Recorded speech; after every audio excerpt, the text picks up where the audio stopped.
வெண்பருத்தி நூலெடுத்து வாய் வெடிச்ச பூவெடுத்து நான் அணிஞ்சிட தொடுத்து வச்ச நடினமான மாலை இது.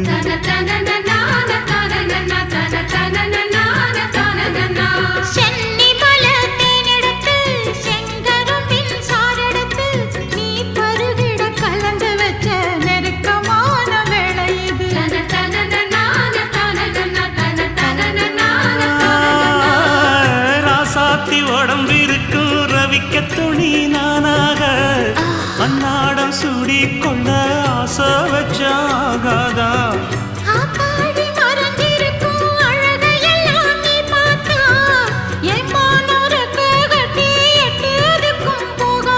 அடிச்சி சக்கரையே எட்டி நீயும் நிக்கிறியே நான் ஏங்கி ஏங்கி பார்க்கிற போறாங்க.